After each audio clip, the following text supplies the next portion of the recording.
कंधमाल जिला बालीगुड़ा उपखंड चिकित्सालय वीडियो कॉन्फ्रेंस जरिया डायलिसिस सेंटर लोकार्पण करिसेंती मुख्यमंत्री नवीन पट्टनायक। बालीगुड़ा उपखंड चिकित्सालय संपूर्ण मागणारे किडनी रोगी आवश्यक डायलिसिस सेवा वर्तमान उपलब्ध हो पारिबो। पूर्वरु कंधमाल जिला मुख्य चिकित्सालय केवल एही डायलिसिस सेवार सुविधा सुजोग रहिथिबा बेले वर्तमान बालीगुड़ा उपखंड चिकित्सालय मध्ये डायलिसिस सेंटर कार्यकारी होईछि। एही डायलिसिस केन्द्र रे बालीगुड़ा उपखंडर 9 गोटी ब्लॉक रोगी मागणारे एही सेवा पाई परिबे। बालीगुड़ा उपखंड चिकित्सालयर एही डायलिसिस सेंटर रे 4टी बेड रहिथिबा बेले प्रतिदिन 12टी रोगी को डायलिसिस सेवा जोगाई दिया जाई परिबो। एही लोकार्पण कार्यक्रम रे बालीगुड़ा विधायक चक्रमणि कहर, जिला परिषद अध्यक्ष नंदिनी मल्लिक, बालीगुड़ा उपखंड चिकित्सालयर अधीक्षक श्रवण साहुकार, बालीगुड़ा एनएससी अध्यक्ष गोविंद प्रधान समेत बालीगुड़ा मेडिकल स्वास्थ्यकर्मी उपस्थित रहिथिले।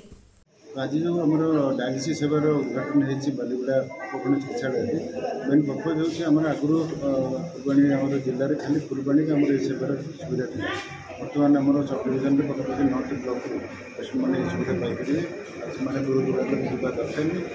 प्रत्येक दिन आम सेंटर में 4टा बेड अच्छे दिन को आम 12टा पेसेंट डायलिसिस कम्प्लीट कर गोटे पेसेंट 4 घंटा लगे। टोटाल आम 12टा पेसेंट ट्रिटमेंट कर गोटे दिन। देखो आज बालीगुड़ा चिकित्सालय और बालीगुड़ा चिकित्सालय जनसाधारण से माध्यम आज गोटे खुशी दिन कहते कारण आम जो प्रिय मुख्यमंत्री नवीन पट्टनायक सहित आम पीके पांडियन सार आम उपखंड स्तर जनसाधारण विशेष धन्यवाद से कारण आम उपखंड चिकित्सालय गोटे डायलिसिस सेवार शुभ उन्मोचन करकि निःशुल्क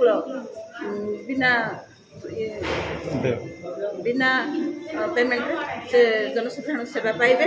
एणु ए अंचल उपखंड स्तरीय समस्त जनसाधारण बहुत खुशी एवं उपखंड स्तरीय जनसाधारण तरफ मो आमर प्रिय मुख्यमंत्री नवीन पट्टनायक पीके पांडियन अशेष धन्यवाद दूसरी से आम मान एत बड़ गोटे सुजोग आनी।